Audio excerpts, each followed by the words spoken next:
Morning all, we're going to get started in a few minutes. We'll just give the last few people to join a bit of time.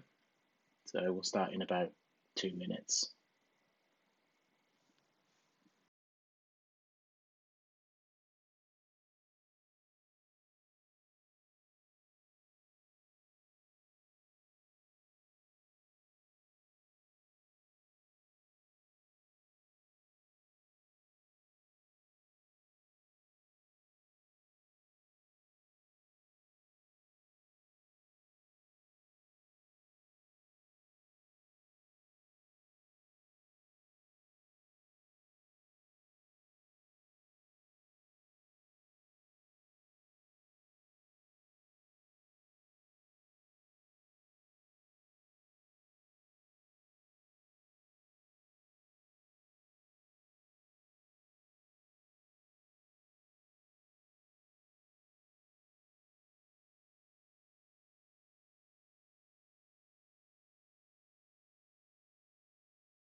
So Saf's going to be in the chat this week answering questions. She's also going to be, I guess, blocking people who are not talking about Python or coding, just so that we can actually see the questions and help people out a little bit more easily. So please don't try and spam stuff. Use the chat as a place to actually ask questions and get answers. So we'll get started now. We'll do our usual review of what you've covered over the last week or two. So you covered a if statement. So this is a conditional within Python that allows you to ask a question, and if it's true, allows you to execute a specific block of code. So in the example on the screen here, we ask the user to enter a value for how old they are. We cast it to an integer and we store that in a variable called age. And then we do if age is greater than or equal to 18, we print out the message, you can vote. So only if the user enters an age of 18 or higher does that statement ever get printed out. So that's a if statement. You can then adjust this to add a else statement on the end of it. And this will only be executed if that first statement is not true. So the else is a catch-all that will get executed only if none of the other if statements or the expressions have been true. So in this example, we're carrying on from the previous one. If the user is less than 18, it will print the message try voting next time, as opposed to you can vote. So this is two different sort of logical pathways through your code. You can either be 18 or over, or you can be younger than 18. So those are the two different paths that your code execution can take. We then have a third option, or we can actually add this as many times as we want, and this is the ELIF. So this is adding additional expressions that you want to check to see if they're valid. So here, the first statement, the if name double equals sign Alice, we're checking to make sure that the variable name is Alice. If that is the case, we'll print hello Alice. And then we've got this ELIF name double equals Bob. So this is our second statement or expression that we're trying to check. As you'll see on the first line, the value of name is set to Bob. So this one would actually run. So this would print hello Bob. And then finally, you've got that else statement, which is a catch-all. So if none of the previous expressions were true, it would print out that third expression. So if the person's name wasn't Alice or Bob, it would print out you must be Charlie. And you can add that as many times as you want. You can add, a bunch of different ELIF statements depending on how many you need to actually compare against. So that's if, else, and ELIF. You've been using that quite frequently over the past few weeks. We then started to look at a data collection type called a list. So this allows you to have, multiple variables all stored together in a single collection. So the way that you define these is by using the square brackets. So on that first line there, we say that names equals open square bracket followed by each individual value within it. They're all separated by commas. So this list here has 3 values. The days list, which is on the second line, obviously that has 7 different items to it. And as well as defining them all on one row, you do have the ability to spread them out over multiple lines. So all of these examples are just of creating a list. So again, square brackets is the important thing to remember there, and then each value is separated by a comma. Those are the key takeaways here. So once you've created a list, you have the ability obviously to print it out the same as any other variable. So when you print that out, it will print out the entire contents of the list. In this example, because we're printing out the actual list itself, it will surround it by the square brackets again. So that's the print days, the second command. And then you also have an option to print out an individual index within the list. Again, Python starts at index 0. So by doing days square brackets 1, we're actually selecting the second item from the list, and that will print out Tuesday. So you can reference an individual item from within your list. We then have the ability to update and amend a list. So you can use the dot append statement here. So we're appending the value of Dave to our list. So our list starts off with Alice, Bob, and Charlie. We then append Dave, and then that list becomes Alice, Bob, Charlie, and Dave. We can then edit a individual item from within the list. So here we're changing the third value within our list using index 2. Again, remembering that Python starts indexing from 0. So here we're changing the value of Charlie to Chris. So we're just assigning a new value for that particular item in the list. We then have an option to delete items from within a list, and that's using the del statement or the keyword, so del followed by brackets and then whatever item you actually want to delete. So in that example, we delete the second item from the list, so we're deleting Bob. And then you're left with the list Alice, Chris, and Dave. And then finally, additional things you can do with a list. You can use them within an if statement to check to see if a value exists within a list. So here we are checking to see if Eve is contained within the list. Hopefully it's fairly obvious there that Eve doesn't exist within the list, and therefore it will be false, and the print Eve is here will never be executed in this example because it doesn't exist in the list. And then finally, you can loop through each item within your list, and that's using the for loop. So you say for a variable in whatever list you have. So in this example, we use for name in names. So watch out for the plural there. We've called our variable names with an S on the end when it's actually in the list. And then for each item, as we loop through the list, we call that name, and we're just printing it out. So all that for loop does at the bottom there is it will print out each individual item within the list, which if you followed all of the code that you've currently got on the screen here, it would only print out Alice, Chris, and Dave. Because obviously we've manipulated that list, we added Dave to the end of it, we changed Charlie's name, and we deleted Bob. So that's an example of a for loop.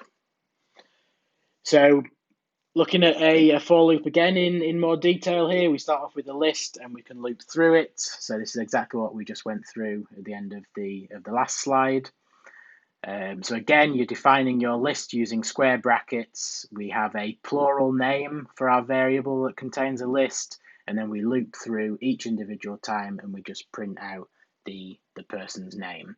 So you'll see here the difference between these two slides. In the for loop here, we've called it name in names, whereas just to show you that you can use any value that you want, we've said person in names. All you need to remember here is that when you use that variable within the for loop, that you use the same variable name. So a little bit more complicated for loop here, or I guess it just does more things. It follows the same principles that you're used to. So we'll start off by creating the variables. just to store some data. So we're creating a list here called numbers that contains a bunch of different numbers. We're then setting up some sort of counters. So we've got an even count and an odd count. Both of those are set to 0. We're then going to loop through each of the values within our numbers list. So we're going to say for I in numbers, again showing you here that value within the for loop, it doesn't have to just be one name. You can change it to whatever you want. So for I in numbers, we're then going to use the modulus character to check to see if that number is even or odd. And then if it's even, we increment the even count. So that just means that we're going to add a value of 1 to the existing value. So it starts off at 0. The first time that it finds an even number in the list, it will add 1 to it. And then the else statement here within this if, it just does exactly the same thing, but for the odd count. Now notice here we've sort of shortened the code that we use, and we've actually just said plus equals 1, and that is exactly the same as what the even count is doing on the line above. So it's adding 1 to the existing value. So all of that for loop, it loops through each of the numbers in your list, and we're counting how many of them are odd and how many of them are even. And at the very end, we just print out our results. So we just give it a string even, and then we concatenate the casted number, because obviously the even underscore count contains an integer, so we need to cast that to a string before we can concatenate it. So that checks through that entire list on the first line of numbers, and it counts how many of them are odd and even.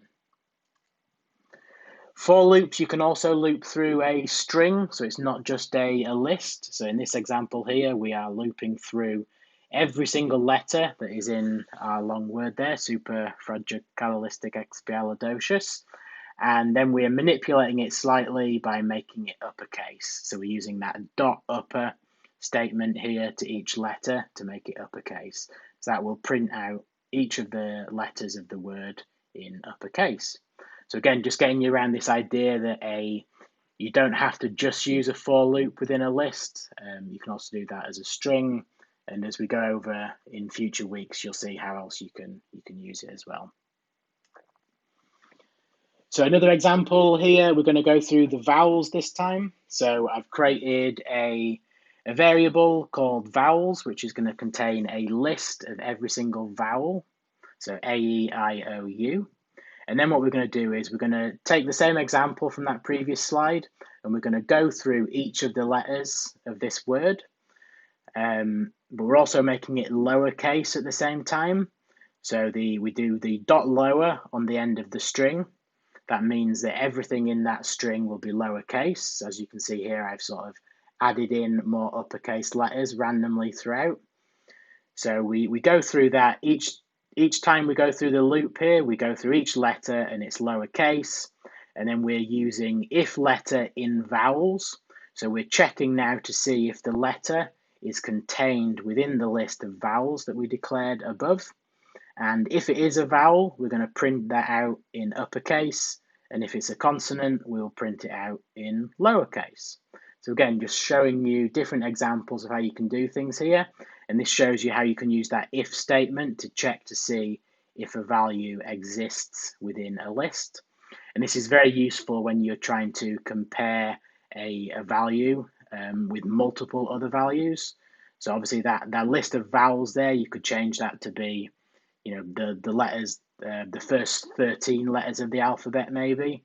So you could easily add those in there, and you could just have a single if statement to check to see if your value existed within that list.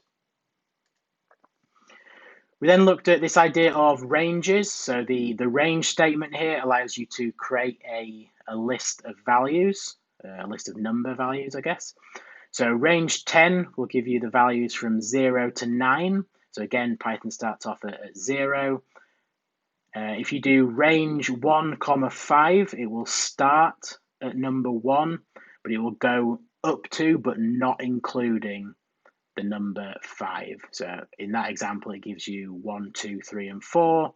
And then finally, with the range statement, you can adjust your stepping value. So in the final example on the slide here, we start off with 2000 and then comma 2020, comma 4. And what that will do is it will increment each time by 4 as opposed to 1.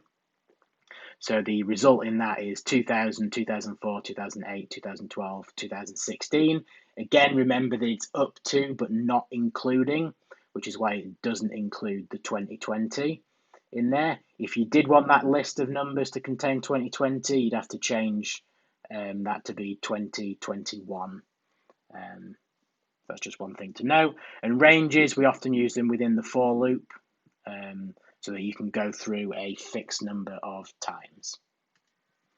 So again, that's just an example here, which was one of the questions from last week, which was printing out all of the different years that the Olympics could have taken place in. So the range for that, the Olympics started in 1896 and it goes up to obviously this year, but it doesn't include 2020, and we're printing out each year every 4 years. So the end result of that is 2008, 2012, 2016, etc. So for loops are really great for doing something a certain number of times. So in this example, we're going to loop over the code within the for loop 3 times. So we've used range 3. So we don't really care here what current value we're taking. All we care about is that this for loop is looping 3 times. So we just say for x in range of 3, and then we will do our work within the for loop. So this is going to ask the user for their name 3 times. This is a common thing that we'll do in programming, is that we'll loop through a certain number of times. Perhaps we have to collect a certain amount of information from the user, or they want to continually do something over and over and over again. So this is an example of how you can do that. So taking this example to its sort of next logical step here, I'm going to ask the user how many times I should ask them. And we store that there in the variable called times to ask. And then I'm going to loop through and I'm going to ask them, what is your name, however many times the user asked me to. So again, you could imagine, I don't know, a more practical example of this code being, how many siblings do you have? So you ask the user how many siblings they have, and then you go through and you ask them what is each of your siblings' names. So we don't know up front how many times that we need to ask them for their siblings' names. So we first of all say, hey, how many brothers and sisters do you have? And then we start to ask the names. So that's covered what we've been doing in the last few weeks. So if you've got any questions, you've got Slido. So you can go to the Slido website and ask your questions there. Saf goes throughout the week and periodically answers the questions. So she does actually reply to them on there. And again, when we do have time within these lessons, we will go back and answer any of those questions as we go along. Saf is in the chat this week answering questions. So if you do have any questions, just drop them in the chat.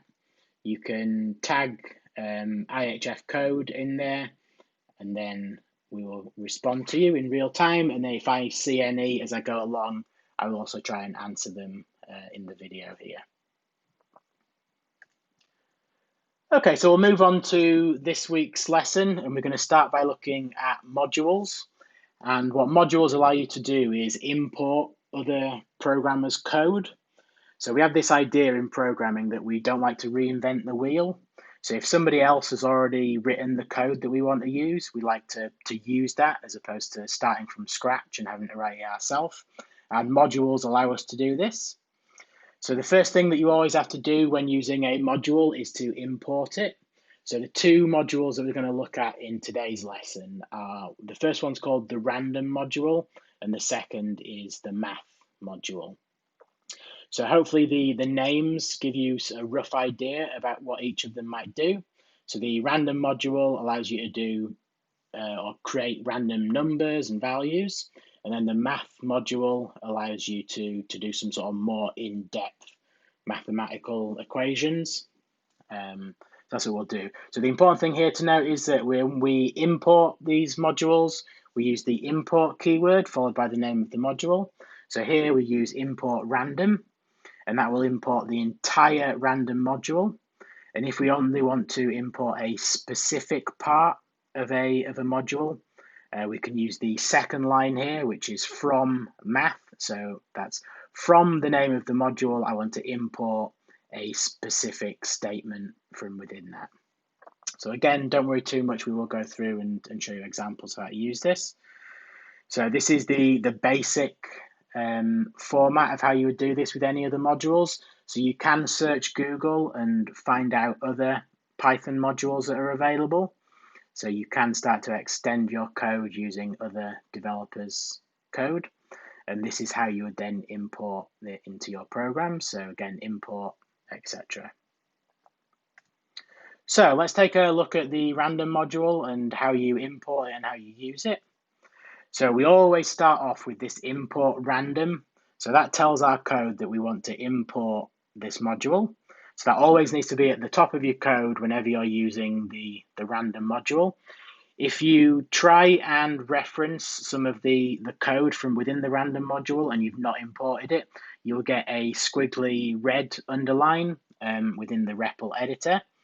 If you import the random module or any other module but don't use it anywhere in your code, you'll get a squiggly green line, I believe, underneath the import random. So it just sort of tells you that you've imported this and not used it, or you're trying to call something from within a module that you've not imported. So once you've imported your module at the very top of your code, you can then use it. So the things that we're going to be looking at from the random module here are the dot random, and that will produce a random float from 0.0 to 1.0. So that gives you a nice large sort of random number.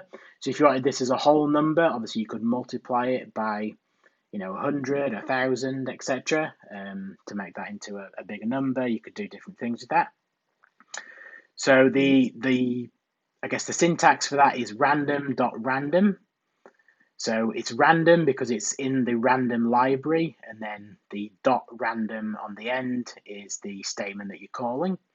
This perhaps makes a little bit more sense when we look at the second example, which is the dot rand int, and this will give you a random integer based on whatever values you then pass it. So in this example, the rand int with a 1, 10 passed into it will produce a random integer between the values of 1 and 10. So this is slightly different from the indexing stuff that you've been doing previously. In this example, when you use rand int, it's actually between and including the numbers that you have there. So putting 1, 10 will be a random number between 1 and 10. So there we print it out and we get a random number. In that example there, I've said that the random number would be 7. So what we can also do with the random number is to select a random value from a list. So again, you'll notice that I'm importing the random library at the very top of the code and then creating a list called students that contains obviously a list of people's names. And this time I'm using rand int, and I'm saying start from 0 because lists, the index on a list always starts at 0. And then I want a random integer that is from 0 to the number of items within our list of students. So we can use the len statement for that. That gives us the length of the students list. So it'll give us in this example a value of 5. We're then subtracting 1 from it, so we get a value of 4. So here we're getting a random number from 0 to 4, and those refer then to the indexes that are contained within our students list. So then on the final line, when we print out students square brackets index, it will print out a random student from within the list above.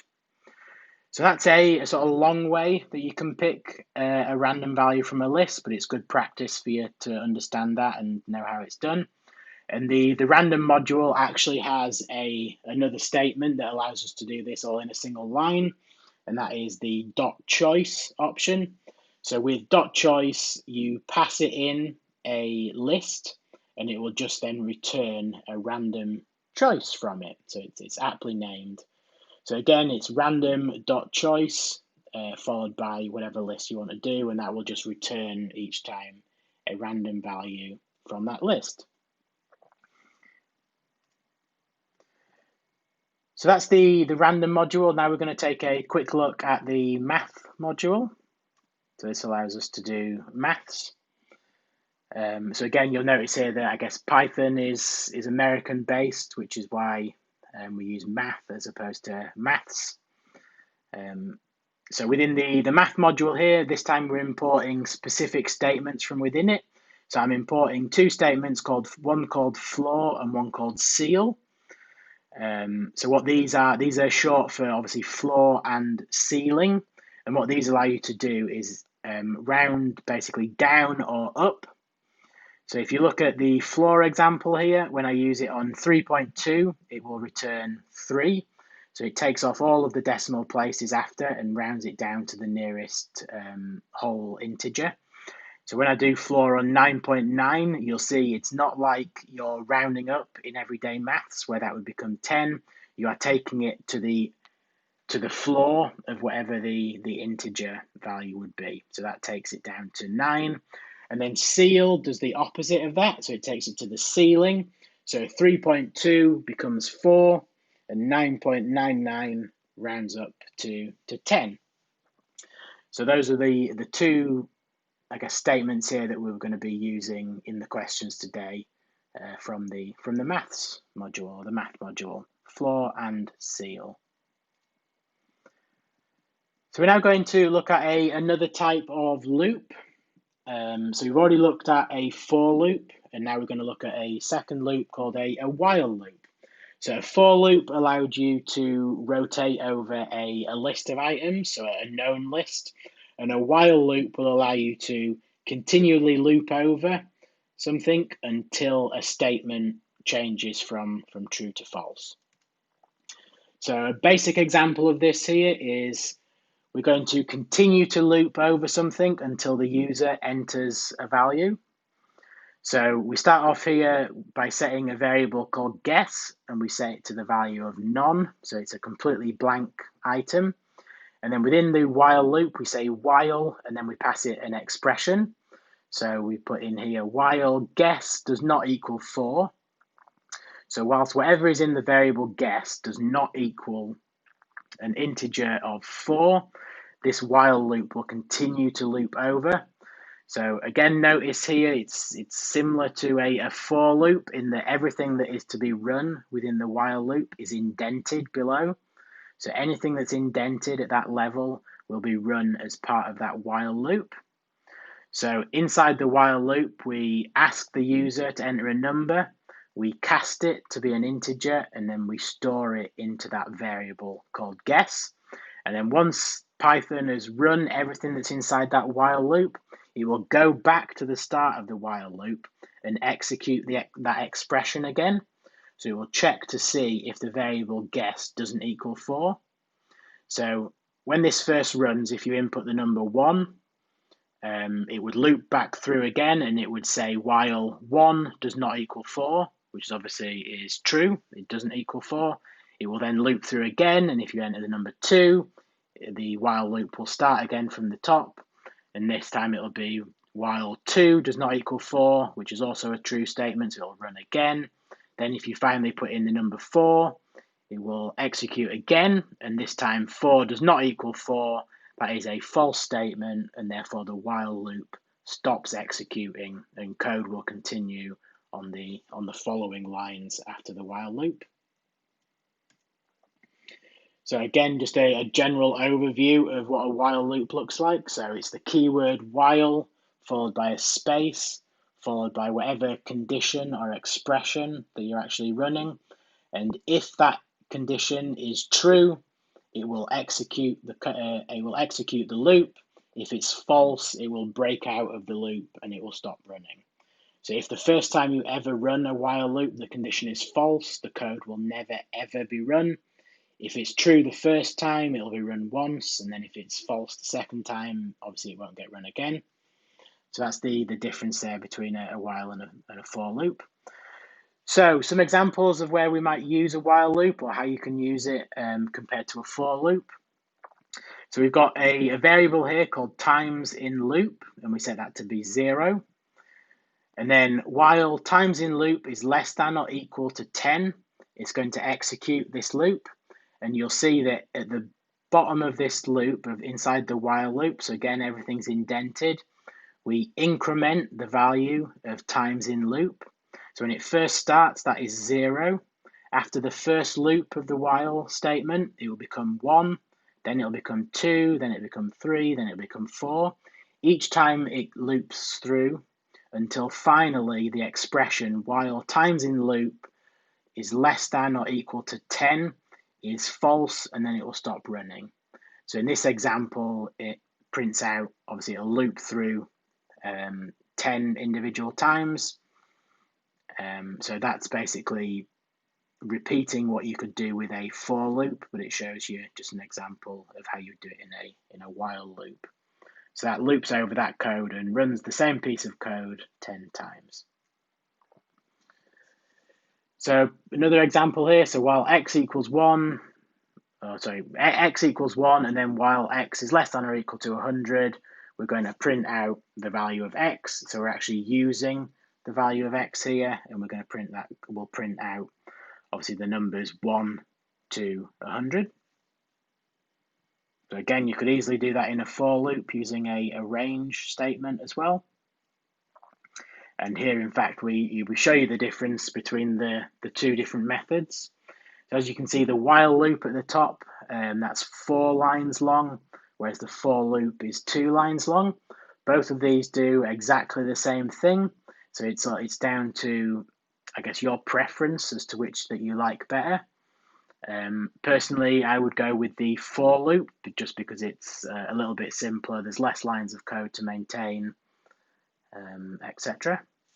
So that's the difference there of a while and a for loop.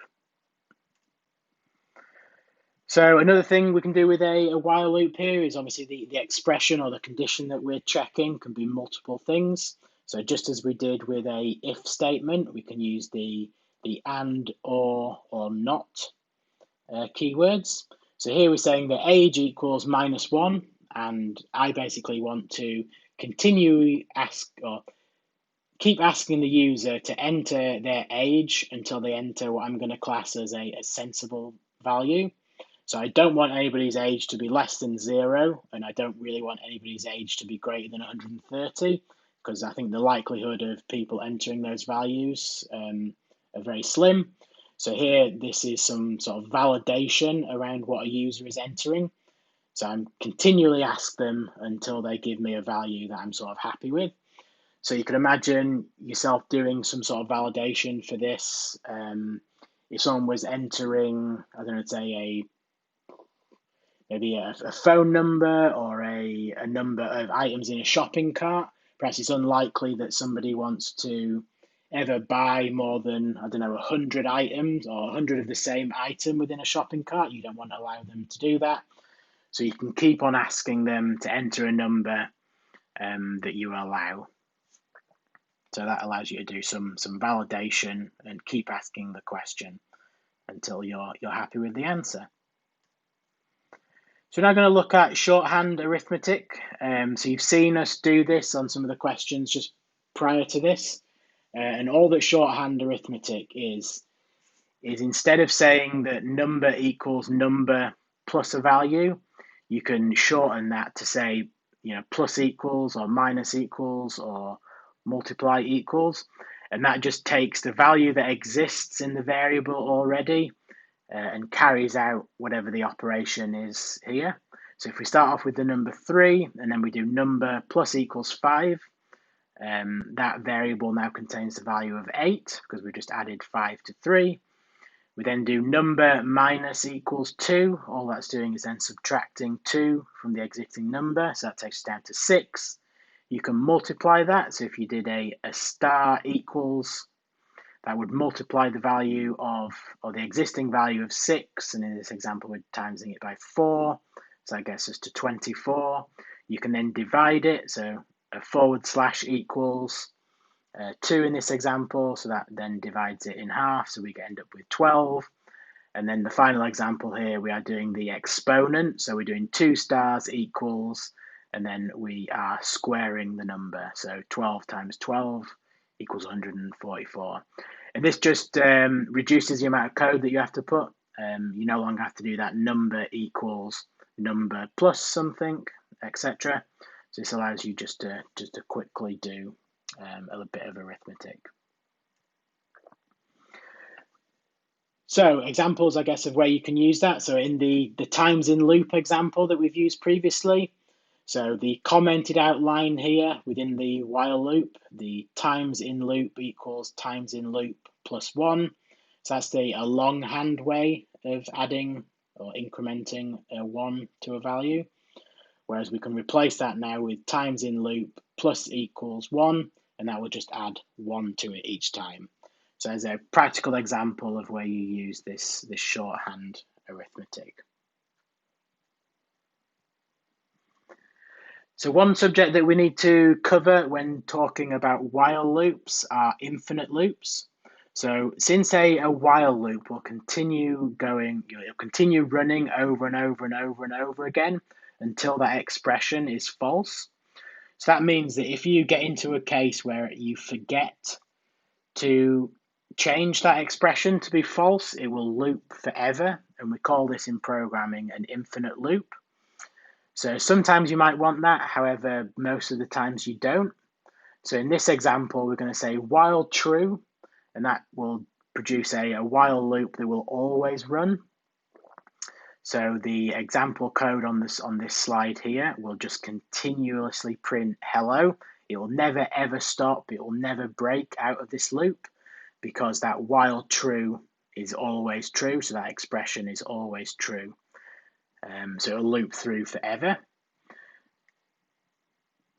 So you can sort of, that first example is perhaps one that you wouldn't intentionally do, or a mistake that you wouldn't make.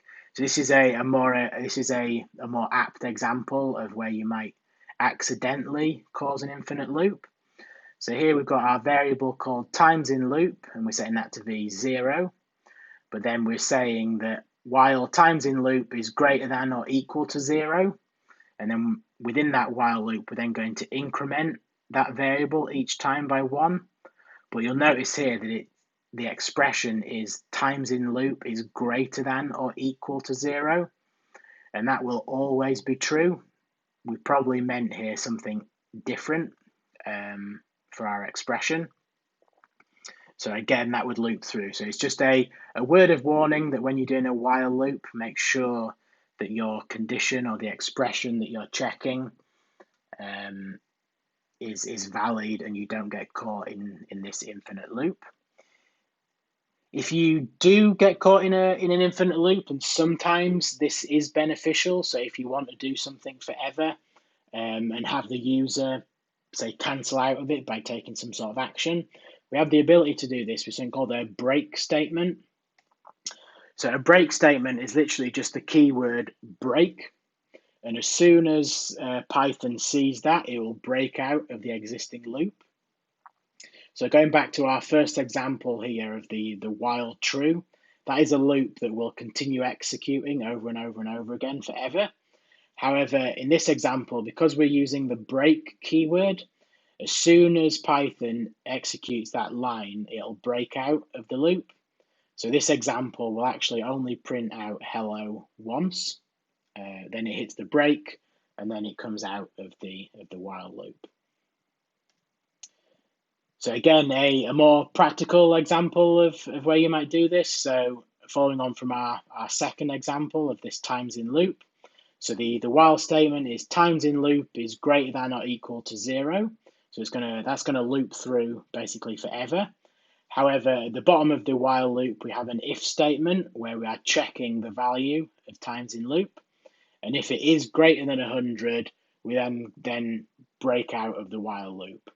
So this while loop only runs 100 times before that if statement is true, and therefore it calls that break, and we break out of the while loop.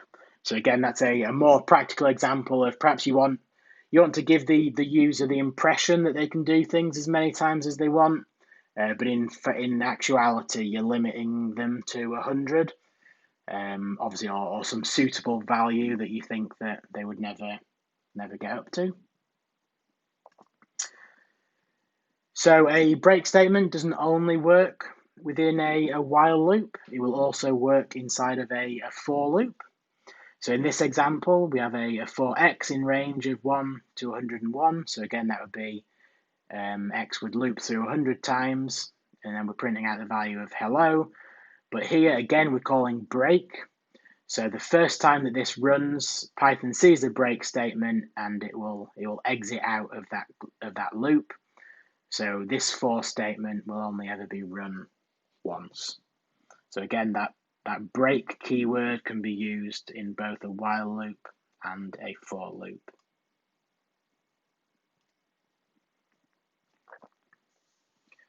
So again, carrying on from our examples here and a little bit of what I showed you in the review section. So perhaps this time we're going to ask the user how many times we should do something. So here we take their input, we cast it to an integer, and then we store it in the variable times to loop. We're then going to loop through using a for statement, so for x in the range of whatever value that the user has input. We're then going to print out hello. However, it's unlikely that we want to do this, 10,000 times if the user enters the value 10,000. So what we're doing here instead is we're going to validate, or we're going to put like a bit of a sanity check on here, and we're going to say, well, actually, we never want to print out more than, or we never want to print out hello more than 5 times, 4 times. So we're just putting a little statement in there that says, if the user put in a value that we don't really want to continuously loop over for, we will break out. So that's a good example of, again, sort of validating the user's input. If they do happen to put something ridiculously large that we don't want to loop over, we can break out at that point. So once x equals 4, it's greater than or equal to 4, we'll break out. So that obviously x starts at 0, so therefore it breaks out after the 5th time through, so it would print out hello 5 times. Okay, so that's all of the content for today. So we normally have a slide on the end there for the questions. So you're on week 5 in terms of the questions. So they are at the bottom of the Twitch stream. And I'm also just going to show them on the screen here, and I'll go through 1 or 2 examples since we've not done any live coding yet this week. But people can, obviously, you can have a go at these questions yourself now, or I'll give you a few minutes actually, probably just have a go yourself, and then I will start to go through and code some of these just so you can get more insights into how to do some of the things that we've learned this week. So I'll just I'll leave these questions up, and I'll just go on mute for a couple of minutes to give people a chance to have a go themselves, and then we'll come back and start to help you out with some of them.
Okay, I'm going to start just going through some code now, again, just so you can see how it works in action.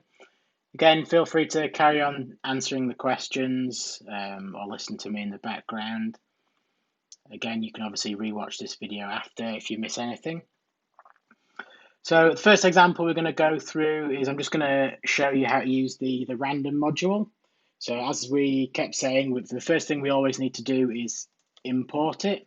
So we're going to import space random. And you'll see now that that green squiggly line comes and is shown. So this is telling me that the random module is, so if I hover over here, it says random imported but unused.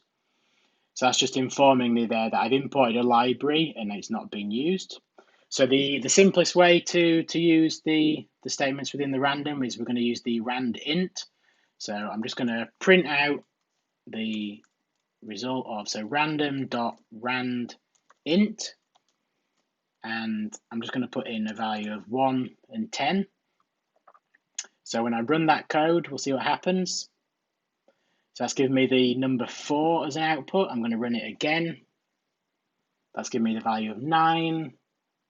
Run it again, the value of 4, 1, 3. So hopefully you can see here that every time we run this code again, it will give me a different random number, or it might give me the same random number, but each time it is random. So that's how I would use the random int. So I'll show you an error here. If I comment out this top line, so I've not imported the library, and I try and run the code again here. So you see here that I get an error, and it's saying that name random is not defined. So because I've not imported my library, I can't actually call my random code here. And you see now that I've actually got that red squiggly underline, and it's because it's just undefined. So if you see that red squiggly line, it's likely that you've not imported your library. You'll also get an error message that looks like this. It'll say that something is not defined. And to fix that, all you have to do is uncomment or add in your import. So run that again just to prove that that fixes the issue, and now it prints out 3. So that's a rough example of that. Another one with the random, which I believe we use in one of the questions here, is some sort of a choice. So perhaps let's pretend that I'm playing a game called, I don't know, chicken, pig, fox. Let's imagine that that's my game, and each time I want to pick a random value. So within my code here, I can use choice, and I will pass in my list, and this will give me a random value. So pig, fox, chicken. So it goes through and it picks one out. So another example of this, you don't have to directly assign your list to a variable. You could use that directly within your code there. So again here, I'm printing a random choice from, and I'm just passing in the list. So we get the same results where it prints out a random value each time. So it goes through. So hopefully that will give you some idea or put you on the right sort of lines about how you might go about doing a tic-tac-toe, not tic-tac-toe, sorry, a rock, paper, scissors, which is, I think, one of the later questions on this week's list of questions. What else should we go through? Let's show a while loop. So again, we had this idea of while true. So let's show you what happens when we do this infinite loop. So while true, and we'll print out hello. So I'm going to run that. And as you can see on the right-hand side, this is actually continually printing hello. It looks like it's not doing anything because it's just printing out hello every single time. So it keeps going. So I'm going to have to stop the execution of the program. So if you click the stop at the top, it will break out. And if I add in that break statement at the end, and I clear the output just so you can see that it changes. Now when I run this set of code, it only prints out hello once. So that's an example there of showing the break statement. Let's show a more traditional while loop. So we'll say that name equals none. And then in a while loop, we'll say that while the name doesn't equal an empty string, so while that doesn't equal an empty string, we are going to ask the user to give us their name. So we're going to say that the variable name equals the input from the user, and we're going to ask them their name. So what is your name? And then we'll add in a statement outside of the while loop at the end, and this is, let's just say this is the end. So we will run that and see what happens. So what is your name? I'm going to put Jake. Oh, it asks me again. So let's figure out why it's asking me again here. So I enter my name on line 4. The while loop then jumps back up because there's no further statements that are part of the while loop. So it runs through and it executes it again, and it checks to see whether the variable name does not equal an empty string. So because I entered Jake, it runs again. If I enter another value, so I put Saf in, it'll run again. Again, that loop has gone through and executed again. And now finally, if I just hit return here, that will make the variable name contain an empty string. So therefore it should break out of the while loop. So I'm going to hit return now. As you can see, it doesn't ask me again to enter my name, and then it prints out this is the end. So line 6 here finally gets displayed once the while loop has executed.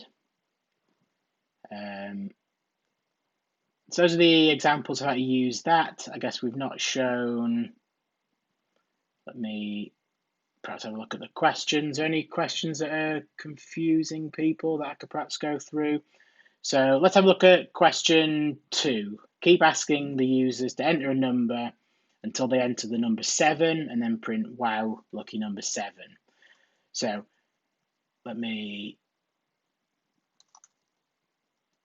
I'll copy the question in here so people can see what we're doing. Okay, so how do we go about solving this problem? So the first thing we look at here is we want to keep asking the user to enter a question or to enter a value. So therefore we have to loop over. So when you see this idea that you want to keep doing something, you should instantly think, I need to keep looping over something.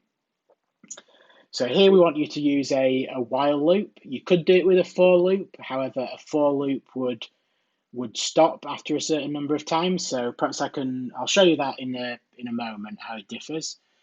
So the first thing to do here is, because we're using a while loop, we need some sort of expression. So we're going to say that while the number does not equal 7, we want to do something, okay?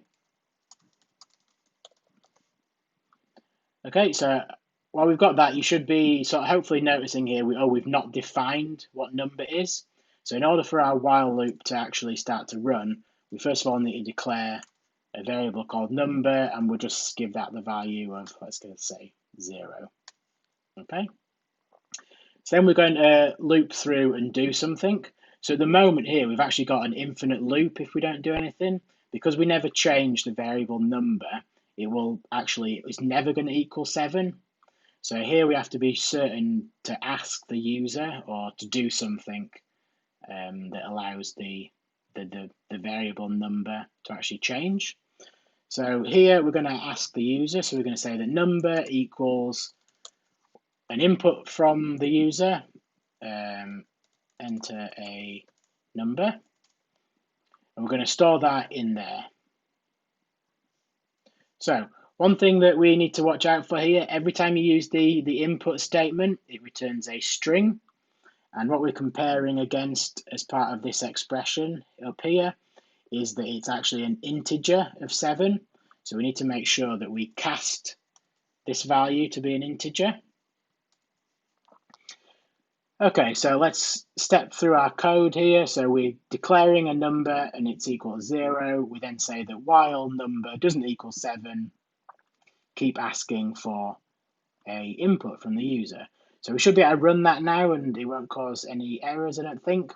So enter a number. So if I put the value 1, so here I can enter any single number except the number 7, because as soon as I hit the number 7, it's going to break out and no longer ask me. Okay, so that's a while loop that will continue running until they enter the number 7. So to finish off the question here, I can literally just say at the end, print wow, lucky number 7. So when I run that again, so I'll put in a couple of random numbers, 4, 5, 6, and then the number 7, and the while loop stops executing because it now equals 7, and then finally ends up printing line 8, which is just saying, wow, lucky number 7. So I said before, so a while loop is the correct way to do this. However, you could sort of do it with a for loop also. So with a for loop, you would do for x in the range, and this is where you would have to then give a really large number. So let's edit our game to say, actually, I'm only giving the player 3 guesses. So we'll say that while in a range of 3, then we're going to ask for a number. So I'm just going to copy our code in here. So number equals that.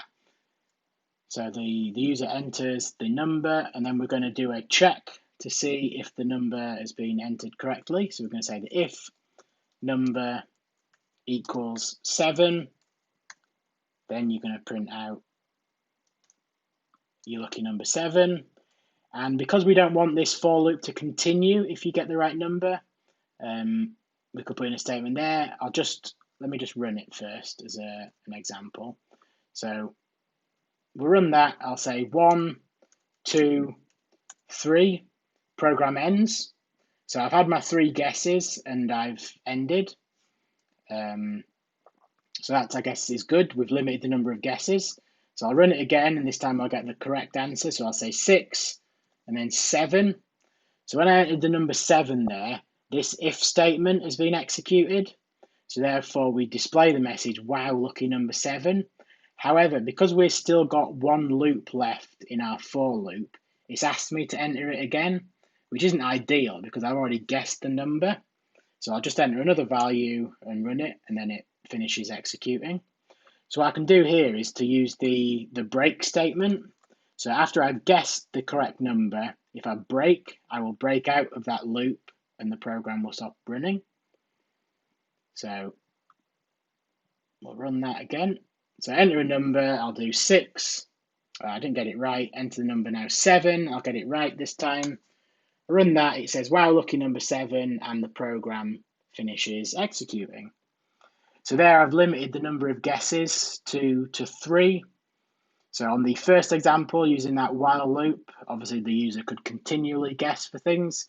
In this second example, because I've done it in a for loop that has a finite range, we've limited it there to 3. So again, if you are sort of programming different games or ways of things of working, depending on how you want them to work, you might sort of adjust how you go about coding these things. So hopefully that gives you some idea for them. If I wanted to do this with a random number each time, which I think is the second part of the question, so I need to import the random library. So I'll import random and then going to create another variable called number to guess, and we will put that as a random integer from the value of 1 to 10, let's say. So we've got a random number that has been generated here called number to guess. So all now we need to do is edit our program to, instead of using the hard-coded value of 7, we will adjust that to be a value. So here that needs to be cast to a string because it's currently an integer, and we'll throw that in. So now I'm going to play this game again. However, I have no idea what the number is. Well, Well, that's incredibly lucky of me to get the number correct the first time. So I guessed 3, it happened to be number 3. So I run it again, put in another number. 8, it wasn't 8. 5, wasn't 5. 2, wasn't 2. So I failed there at having 3 guesses of guessing my number. But that shows you there how you can sort of mix together the random function as well as your loops. So you can do this using a while loop, which is probably more sensible if you are using a random guess or a random number to be guessed. That just shows you an example of that. I think all of the other questions from this week don't require any additional sort of help. Have a go at the rock, paper, scissors using the the choice statement that we went through and see if you can figure out how to do that. We will be covering this on Thursday's lesson, along with obviously answers to all of these questions if you can't quite do it. But please do have a go. The more attempts that you make and the more time that you spend coding, obviously the more that you will learn and the more that all of this information will sink in. So we've come to the end of the hour now. We'll just double check that there are no last minute questions in the chat. And if there isn't, we will end it there. So I think Safa's. Yep, so questions, the answers will be on Thursday, so the same time on Thursday, so 10 a.m. on Thursday. As always, throughout the week, you can ask questions on Slido and we will answer those. So if you do get stuck or need any other pointers with the questions, please just drop a message on the Slido and we will get back to you. And yeah, so the next session will be Thursday at 10 a.m. and it'll be going through all the questions from this week and providing you with the answers. So one particular question. So if we've not answered your question on the chat, if you could just re-ask it, because there are quite a few of them, and it's sometimes difficult to see them all as they come through.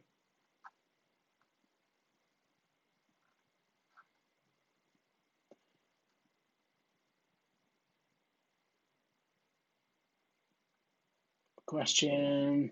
Okay, I think we'll end it there. So myself and Saf will be on the chat answering any final questions for the next few minutes if anybody has them.